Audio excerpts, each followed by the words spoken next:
ముఖ్యమంత్రి చంద్రబాబు పచ్చి మోసకారి అని గతంలో హామీలు ఇచ్చి మోసం చేసినట్టుగానే ఇప్పుడు కూడా ఆయన పథకాలు ఇవ్వనని చెప్తున్నారని ఉరవకొండ మాజీ ఎమ్మెల్యే విశ్వేశ్వరరెడ్డి అన్నారు. ఫిబ్రవరి 5వ తేదీ ఫీజు పోరు కార్యక్రమాన్ని విజయవంతం చేయాలని పిలుపునిచ్చారు.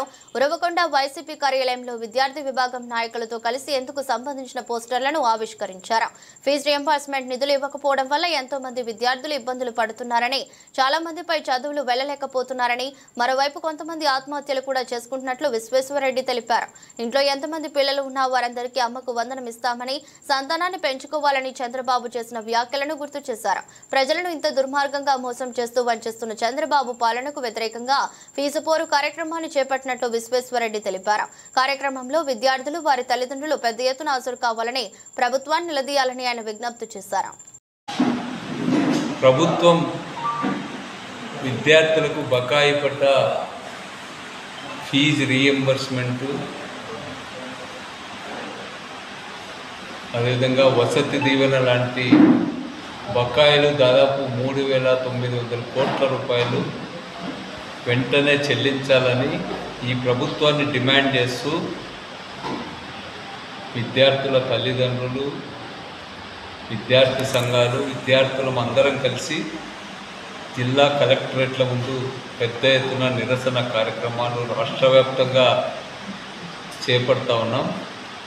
ఈ ప్రభుత్వం అనుసరిస్తున్నటువంటి విధానాలు రాష్ట్రంలో విద్యా వ్యవస్థనే దెబ్బతీసి కార్పొరేట్ శక్తులకు విద్యార్థులను అప్పచెప్పేటువంటి ఒక పెద్ద ప్రయత్నం చేస్తూ ఉంది ప్రభుత్వం. ఈరోజు చాలా చోట్ల విద్యార్థులు ఫీజులు చెల్లించమని యాజమాన్యాలు కోరినప్పుడు తీవ్ర అవమానాలకు గురవుతూ ఉన్నారు, తీవ్రమైన ఒత్తిడికి గురవుతూ ఉన్నారు, వాళ్ళ చదువులు దెబ్బతింటూ ఉన్నాయి. ప్రభుత్వము మొన్ననే చెప్పింది, చంద్రబాబు నాయుడు గారు స్వయంగానే 6 షూరిటీలు సంక్షేమ కార్యక్రమాలను అమలు పరచడం చాలా కష్టతరం అనేటువంటి మాట, పరోక్షంగా వాటిని భవిష్యత్తులో ఇంకా అమలు పరచమని ఈరోజు చంద్రబాబు నాయుడు గారు చెప్పడం జరిగింది. ఒకవైపు ఏమో కాలర్ పట్టుకొని హామీలు అమలు పరచకపోతని లోకేష్ గారు చెప్తా ఉంటే, చంద్రబాబు గారేమో మేము అమలు పరచలేము అనేటువంటి మాట చల్లగా చెప్తాను. మరి ప్రజలు ఎవరి కాలర్ పట్టుకోవాలని చెప్పి నేను ఈ సందర్భంగా అడుగుతా ఉన్నాను.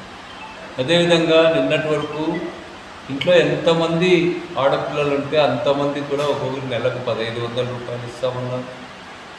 అదేవిధంగా ఇంట్లో ఎంతమంది పిల్లలు ఉంటే వాళ్ళందరికీ కూడా ఒక్కొక్కరు 15,000 చొప్పున తల్లికి వందనం అమలు చేస్తామని చెప్పినారు. ఇంకోవైపు ఏమో విచ్చలవిడిగా పిల్లల్ని కనండి,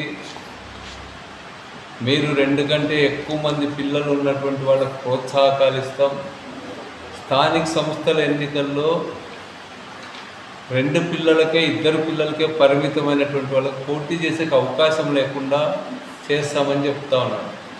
సంపద సృష్టిస్తామంటున్నారు, పరిశ్రమలు నిర్మిస్తామంటున్నారు. ఇవన్నీ మాటలు విని ఎంతమంది పిల్లలున్నా చంద్రబాబు నాయుడు గారే పోషిస్తారనే నమ్మకంతో కొంతమంది 3వ సంతానానికి పోయినారు.